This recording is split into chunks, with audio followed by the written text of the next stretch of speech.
السلام علیکم ورحمۃ اللہ وبرکاتہ۔ کیسے ہیں آپ سب لوگ؟ ٹھیک ہیں؟ اللہ تبارک و تعالیٰ اپنے کرم فضل سے آپ کو شاد آباد رکھے اور دونوں جہانوں کی نعمتوں سے سرفراز کرے۔ میرا بیان فضیلت نماز۔ آئیے بیان شروع کرنے سے پہلے رب کائنات کے کرم اور اس کے فضل سے اس کے محبوب صلی اللہ علیہ وآلہ وسلم پر درود و سلام کا نذرانہ پیش کریں تاکہ ہماری اس محفل میں، ہمارے اس بیان میں اللہ تبارک و تعالیٰ اپنی رحمتوں کو نزول کرے اور ہمیں عمل کی توفیق دے۔ مل کر پڑھیے محبت کے ساتھ: الصلاۃ والسلام علیک یا رسول اللہ، الصلاۃ والسلام علیک یا حبیب اللہ، الصلاۃ والسلام علیک یا نبی اللہ وعلی آلک وصحابک یا نور اللہ۔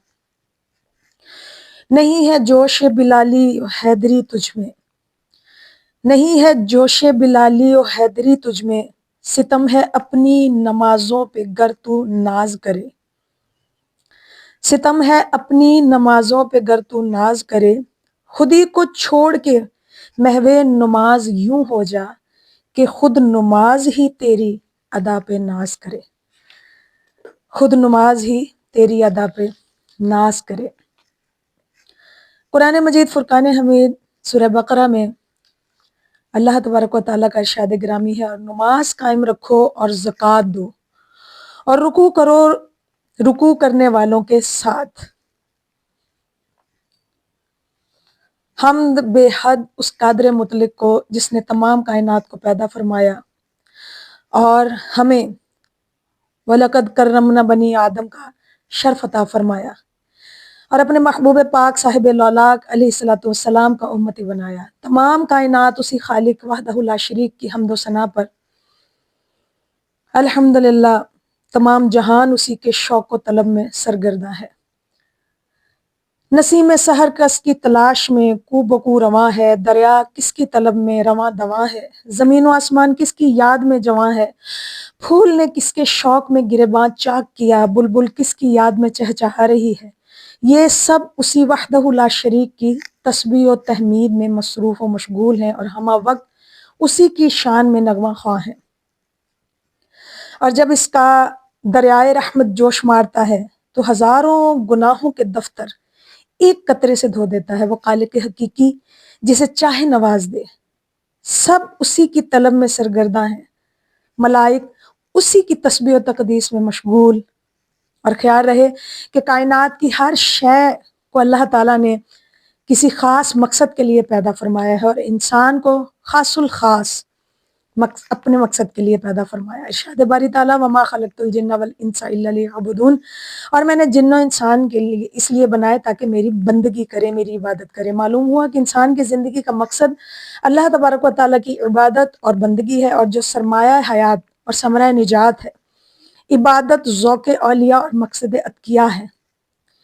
اسی لیے بزرگان دین شب و روز عبادت و ریاضت اور یاد خدا میں مصروف رہتے ہیں،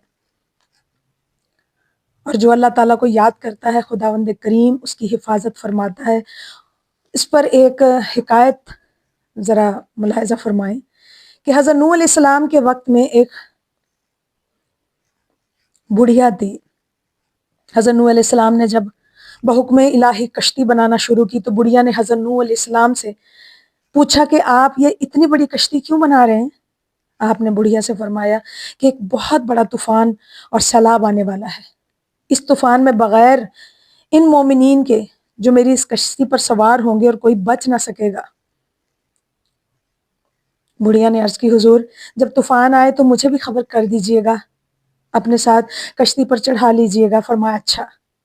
اس کے بعد جب سیلاب آیا اور طوفان نازل ہوا تو دنیا بھر میں پانی ہی پانی ہو گیا، بڑے بڑے پہاڑ پانی میں ڈوب گئے، سارے کافر اس طوفان عظیم میں غرق ہو گئے۔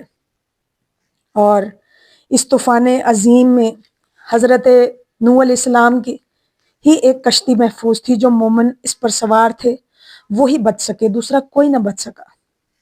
یہ طوفان جب تھما تو اس وقت حضرت نوح علیہ السلام کو وہ بڑھیا یاد آئی اور آپ نے بڑے افسوس کے ساتھ کہا کہ اس بڑھیا کو تو کشتی پر چڑھانا یاد ہی نہیں رہا۔ پھر آپ اس سمت تشریف لے گئے جس سمت اس بڑھیا کی جھونپڑی تھی۔ وہاں جا کر دیکھا تو بڑھیا کی جھونپڑی ویسی کی ویسی بدستور کھڑی ہے۔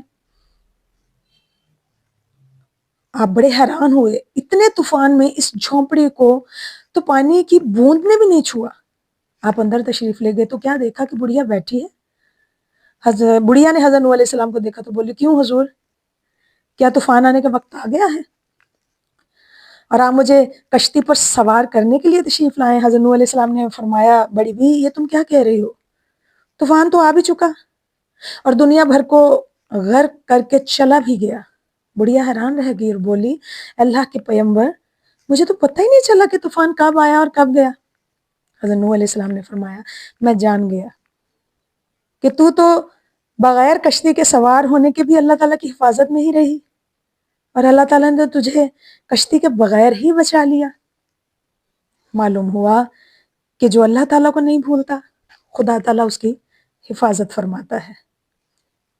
خدا کی یاد سے ہرگز نہ رکھ دل کو کبھی خالی، خدا کی یاد سے ہرگز نہ رکھ دل کو کبھی خالی، وہاں پر بوم رہتا ہے جہاں کوئی نہ رہتا ہو۔ تو آیا تھا تو روتا تھا، تجھے سب دیکھ کے ہنستے تھے، تو ایسے کام کر بندے یہ روتے ہوں تو ہنستا ہو۔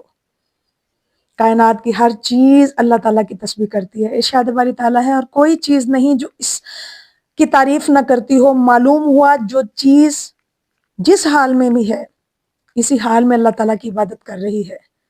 درخت، پہاڑ وغیرہ قیام کی حالت میں تسبیح کر رہے ہیں، آسمان اور چوپائے رکوع کی حالت میں سبحان ربی العظیم پڑھ رہے ہیں، حشرات الارض کیڑے مکوڑے وغیرہ سجدہ ریز ہو کر سبحان ربی الاعلیٰ پکار رہے ہیں، زمین حالت قعود میں اپنے رب کی وحدانیت کی گواہی دے رہی ہے، پرندے صف بستہ ہو کر اپنے خالق کی حمد کے ترانے گا رہے ہیں، اور دریا حرکت کی حالت میں اپنے مالک کی عبادت کرتے ہیں۔ درخت چپ چاپ اپنے رب تعالیٰ کی یاد میں محو ہے، غرض یہ کہ قیام، قعود، رکوع، سجود، حرکت و سکون، یعنی جو چیز بھی نظر آتی ہے وہ اپنے رب تعالیٰ کی تسبیح و عبادت میں مصروف و محو ہے۔ اللہ اکبر۔ اللہ خالق، مالک، رازق، قدرت سندا والی، آدم جن ملائک ہر شے، درتے رہن سوالی، یہ نقشہ دو عالم کا جو جلوہ گر ہے پردے میں روشن سب انوار تیرا۔ سبحان اللہ۔ انسان کا کائنات کے تمام افراد کی حقیقتوں کا مجموعہ ہے یہ انسان، اس لیے ضروری تھا کہ اس کی عبادت بھی تمام افراد کی عبادت کا مجموعہ ہو، لہٰذا خالق کے کائنات نے اپنی حکمت سے متعدد طریقے انسان کی عبادت میں شامل کر دیے۔ اور یاد رکھیے گا کہ بعض اہل مذاہب کی نماز صرف سجدہ تھا، بعض کی نماز صرف رکوع اور بعض کی صرف قیام۔ اللہ تبارک و تعالیٰ نے امت مصطفیٰ صلی اللہ علیہ وآلہ وسلم کو یہ مجموعہ عطا فرما کر مذاہب باطلہ کو اس حقیقت سے خبردار کر دیا، کیا کہ اگر تم مجھے تلاش کرنا چاہتے ہو تو نماز ادا کرو، جیسے میرے محبوب صلی اللہ علیہ وآلہ وسلم نے نماز پڑھ کر تمہیں بتائی۔ حضور صلی اللہ علیہ وآلہ وسلم کا ارشاد گرامی ہے، امام اس لیے ہے کہ تم اس کی اقتداء کرو، پس وہ جب رکوع کرے تو تم رکوع کرو، وہ جب سجدہ کرے تو تم سجدہ کرو۔ اسلام کے تمام فرائض، زکوٰۃ، رمضان، حج زمین پر فرض ہوئے، مگر نماز اس وقت فرض ہوئی جب خالق کائنات نے اپنے محبوب پاک صاحب الاولاق شب اسرا کے دولہا اشرف الانبیاء احمد مجتبیٰ محمد مصطفیٰ صلی اللہ علیہ وآلہ وسلم کو معراج کی رات اپنے پاس بلا کر اپنا دیدار کروایا۔ وصل کی لذتوں سے سرشار ہو کر جب حضور صلی اللہ علیہ وسلم واپس ہونے لگے تو طبیعت مبارک پر جدائی کا ہجر و فراق گراں گزرا، تو اللہ تعالیٰ نے ایک ایسا تحفہ عطا فرمایا جو باعث راحت و سکون ہو، اور فرمایا یہ تحفہ صرف تمہارے لیے نہیں بلکہ تمہاری امت کے لیے بھی ہے۔ اگر وہ معراج کی لذتوں سے آشنا ہونا چاہیں تو انہیں یہ کیفیت نماز ہی کے ذریعے حاصل ہو سکتی ہے، اور حضور صلی اللہ علیہ وسلم کا ارشاد گرامی الصلاۃ معراج المؤمنین، نماز مومن کی معراج ہے۔ بے قراروں کے لیے لا ریب ہے وجہ قرار، داغ سب دل کے مٹاتی ہے نماز۔ حضور نبی کریم صلی اللہ علیہ وسلم معراج کی رات جب لامقام جلوہ گر ہوئے تو اللہ تعالیٰ نے اپنا قرب عطا فرمایا، اور دنا فتد اللہ کی عظیم نعمت سے اللہ تعالیٰ نے آپ کو نوازا۔ حضور اکرم صلی اللہ علیہ وسلم نے فرمایا، پھر مجھ پر فرض کی گئیں ہر دن 50 نمازیں۔ میں واپس لوٹا اور حضرت موسیٰ علیہ السلام کے پاس سے گزرا تو موسیٰ علیہ السلام نے پوچھا اللہ تعالیٰ نے آپ کو کیا حکم عطا فرمایا ہے؟ میں نے کہا ہر دن 5 نمازیں پڑھنے کا حکم۔ حضرت موسیٰ علیہ السلام نے فرمایا، عرض کی اپنے رب کی طرف لوٹیں اور اپنی امت کے لیے نمازیں کم کرنے کا سوال کریں۔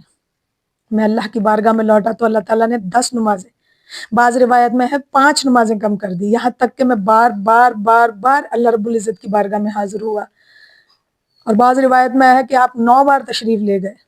اللہ تبارک و تعالیٰ نے کرم کیا، 5 نمازیں کم ہوتی گئیں۔ سیدنا موسیٰ علیہ السلام نے کہا آپ کی امت روزانہ 5 نمازیں پڑھنے کی بھی طاقت نہیں رکھتی، آپ رب کی بارگاہ میں جائیں اور اپنی امت کے لیے کچھ اور کم کروائیں۔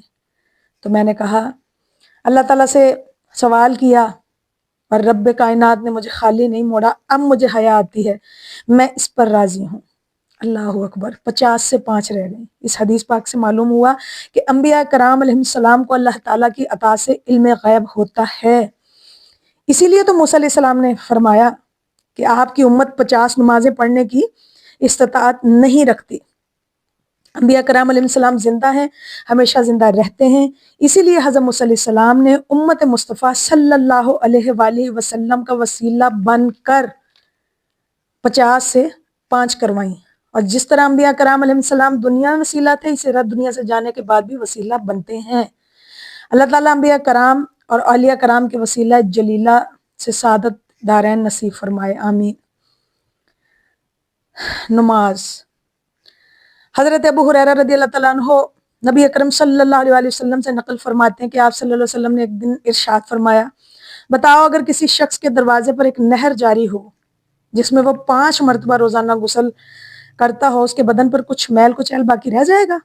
صحابہ کرام نے عرض کیا یا رسول اللہ کچھ بھی باقی نہیں رہے گا۔ حضرت صلی اللہ علیہ وسلم نے فرمایا یہی مثال ہے 5 نمازوں کی کہ جس نے ادا کی اللہ تعالیٰ ان کی وجہ سے گناہوں کو معاف فرما دیتا ہے، سبحان اللہ۔ اس حدیث پاک میں سید المرسلین امام الانبیاء صلی اللہ علیہ وسلم نے مثال پیش فرمائی کہ اگر نہر کے کنارے پانی میں روزانہ کوئی شخص 5 مرتبہ غسل کرے تو بدن پر میل باقی نہیں رہتا۔ اسی طرح جس نے 5 نمازیں ادا کی اور نمازوں کے درمیانی اوقات میں کچھ صغیرہ گناہ اگر سرزد ہو بھی گئے تو اللہ تعالیٰ ان نمازوں کی وجہ سے ان گناہوں کو معاف کر کے نمازی کو گناہوں سے پاک کر دیتا ہے۔ یہ اللہ تعالیٰ کا لطف و کرم اور اس کا انعام ہے، اور خدا تعالیٰ کی رحمت و مغفرت کا پیغام ہے۔ پھر وہ انسان کس قدر بدقسمت ہے جو خالق کے سامنے اپنا سر جھکا کر گناہوں کی مغفرت نہ کروا سکے۔ اے ہے 5 نماز رحمت وگدیاں 5 نہراں، معلم ہومن روز قیامت جنت والیاں نہراں، باج نماز نہیں منظوری نہ قرب کوئی حضوری، باز نماز دعا عبادت ناقص نہ منظوری، وما علینا الا البلاغ المبین۔ اللہ تعالیٰ ہم سب کو نماز پنجگانہ کی توفیق عطا فرمائے اور اپنے کرم فضل سے ہم سب کو خشوع و خضوع اور اخلاص والی نماز پڑھنے کی توفیق عطا فرمائے، آمین بجاہ نبی الامین صلی اللہ علیہ وآلہ وسلم۔